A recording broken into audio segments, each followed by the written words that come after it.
പായസം കുടിക്കാനൊരു കൊതി അവൾക്കല്ലട്ടെ എനിക്കാണ്. ഇൻസ്റ്റൻറ്റ് പാലട മിക്സ് വീട്ടിലുള്ളതുകൊണ്ട് വേഗം ഒരു പായസം അങ്ങോട്ട് കാച്ചി കേട്ടോ. അവൾക്ക് പായസം ഇഷ്ടമില്ലാത്തതുകൊണ്ട് അവൾക്ക് വേഗം ചോറ് കൊടുത്തു. അവൾ ഭക്ഷണം കഴിച്ചതിന് ശേഷം ഞങ്ങൾ നേരെ ബാക്കിയുള്ള പായസമായിട്ട് വീട്ടിലേക്ക് പോകാം കേട്ടോ. പോകാമെന്ന് പറഞ്ഞപ്പോൾ തന്നെ ആൾ ഓടി വണ്ടീൻ്റെ അടുത്ത് വന്നിട്ടുണ്ടായിരുന്നു. പിന്നെ നേരെ ഇവിടെ വണ്ടിയിൽ ഇരുത്താനുള്ള പരിപാടികളൊക്കെ അങ്ങോട്ട് ചെയ്തു കേട്ടോ. ഒക്കെ റെഡിയാക്കി ഡോറ് തുറന്നപ്പോഴേക്ക് ആളങ്ങോട്ട് കയറി അങ്ങോട്ട് ഇരുന്നു. പിന്നെ വേഗം പോവല്ലേ എന്നുള്ളൊരു ഭാവത്തിലായിരുന്നു.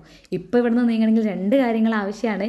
ഒന്ന് ചാവിയും മറ്റേത് അവളെ കഴുത്തിൽ കെട്ടാനുള്ള കയറും. ഇത് രണ്ടും അത്യാവശ്യം കേട്ടോ. ചാവി മിസ്സാവുകയാണെന്നുണ്ടെങ്കിലും കയറില്ലാതെ പോക്ക് നടക്കില്ല മക്കളെ, അത്ര അലമ്പായിരിക്കും. നല്ല കുട്ടിയായിട്ട് ബാക്കിൽ ഇരുന്നിട്ടുണ്ടായിരുന്നു. അവിടെ ഇറങ്ങിയ പാടന്നെ ഞാൻ അവളെ കഴുത്തിന് അങ്ങോട്ട് ഒരു കുരുക്കിട്ടു കേട്ടോ. കുരുക്കിട്ട് ഇറങ്ങിയ ശേഷം തന്നെ ഇവൾ എന്തോ ഒരു സാധനം കണ്ട് തിരിയുന്ന കണ്ട് നോക്കിയപ്പോൾ തവള എന്തോ ഭാഗ്യത്തിന് എൻ്റെ ശ്രദ്ധയിലും വിട്ടു. ഈ ഒരു തവളയാണെങ്കിൽ കുഞ്ഞൂസിൻ്റെ നേർക്കും വരുന്നുണ്ടായിരുന്നു കേട്ടോ.